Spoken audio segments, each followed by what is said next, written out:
It appears that former President Donald Trump continues to be a bit salty because he was banned from social media. So much so, there's so much salt there that he's putting on his freedom fries that he has decided to launch a lawsuit that's going to go very, very well. And by well, I mean badly. Here we go. So the New York Times earlier actually reported that Trump intends to sue Twitter and Facebook and Google for banning him from their platforms. So here we have another failed lawsuit, and he actually made an announcement earlier today, a press conference, as if, you know, he's president, but maybe he actually does think that he's still president. Insanity. But okay, another failed lawsuit. Here we go. And I'm going to explain why this is going to fail and why it is so ridiculous and why you should laugh at it. Now, according to the Associated Press, Trump will serve as the lead plaintiff in a class action lawsuit. So apparently, maybe everybody's going to get involved. Everybody who's ever been banned from Twitter might be able to get involved in this. Oh, great. Fun.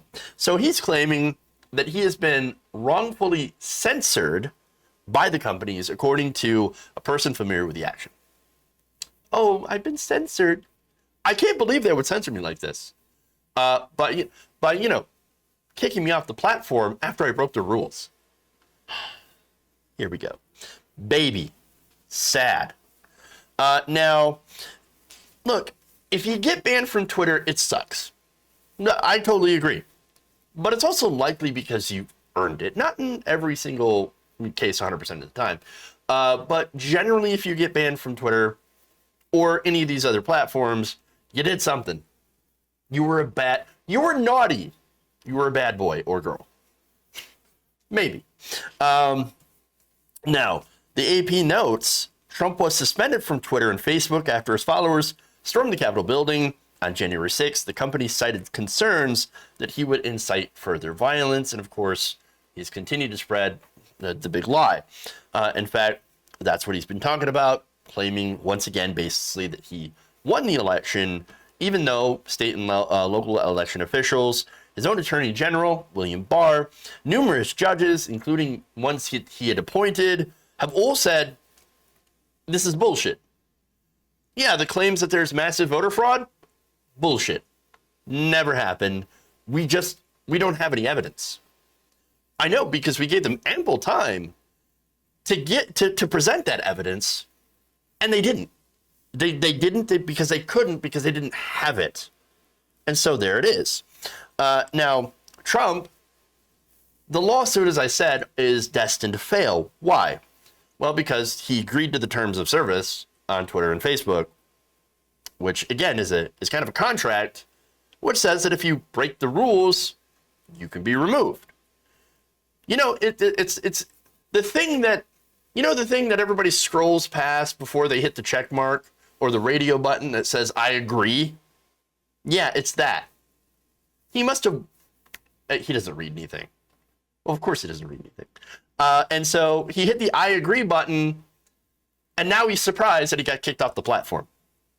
I know. Rules, right? Rules. Now, I've got more rules. Under Section 230 of the 1996 Communications Decency Act, internet companies are also generally exempt from liability for the material that users post. Well, that's a good thing. I don't want to, for example, I don't want to have like a forum, like a GeoCities. I'm showing my age here, guys. If I have like a WordPress site, and you know, I open up the forums and people say some horrendous shit, I shouldn't get in trouble for it. That's what Section 230 is, essentially.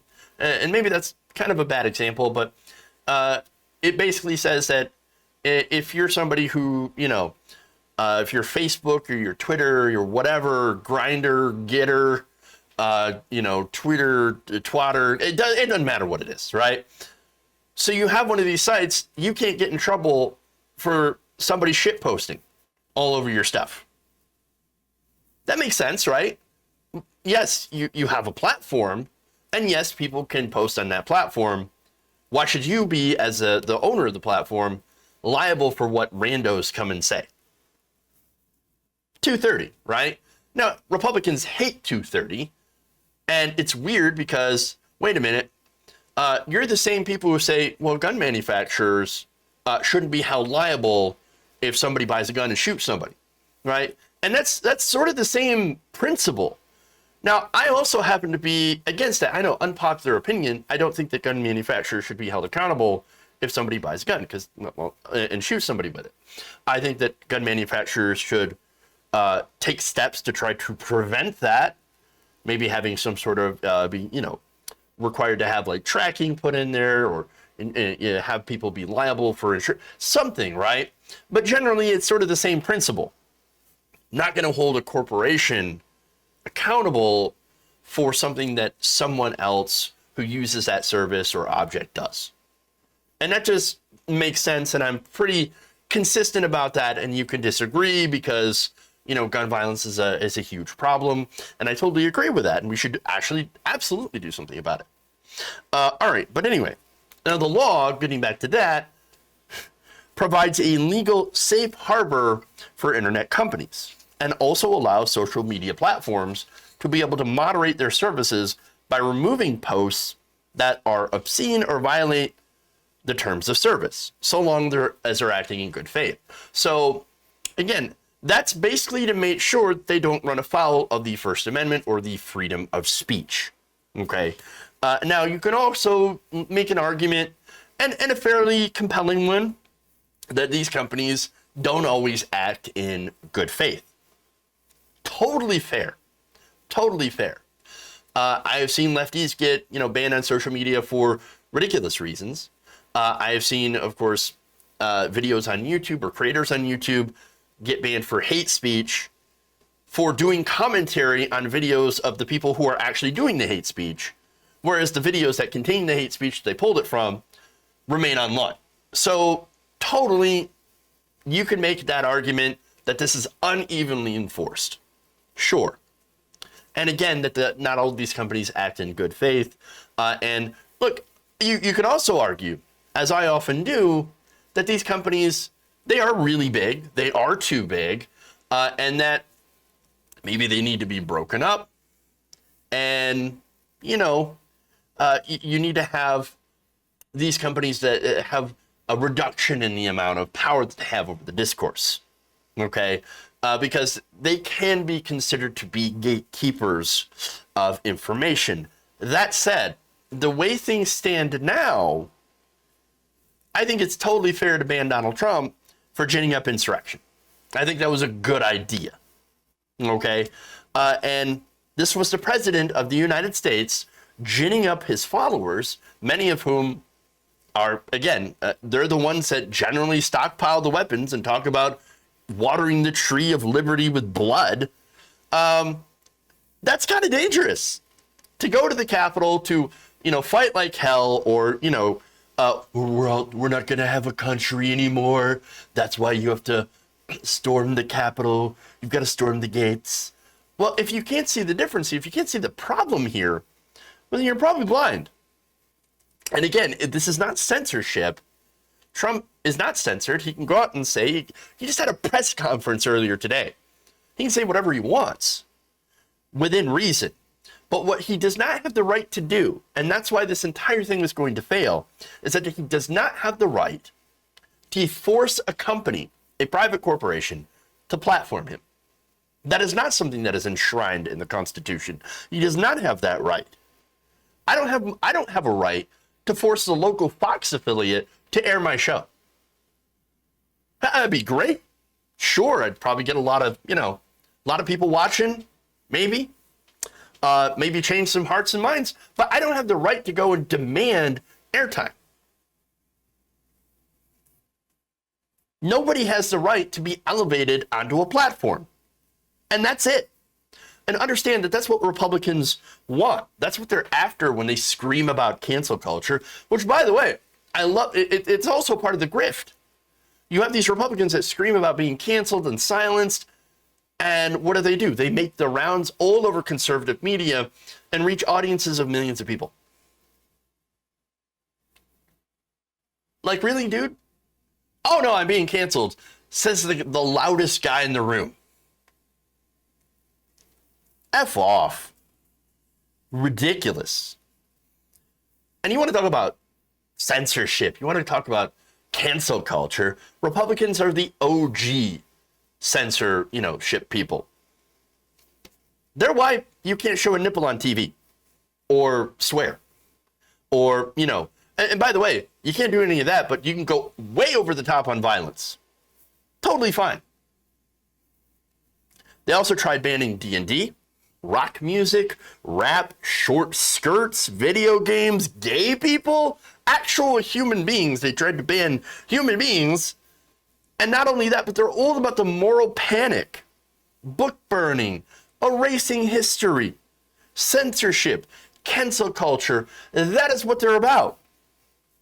Understand that this is what privilege looks like. How dare this giant corporation deny me a platform? Do you know who I am?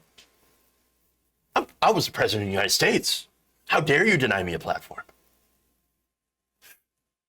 Obviously, on its face, it is super dumb. It's dumb. But it gets dumber. Believe it or not, it gets dumber. As many have pointed out, there's the third, section 3 of their lawsuit. It's like 44 pages of nonsense. Okay?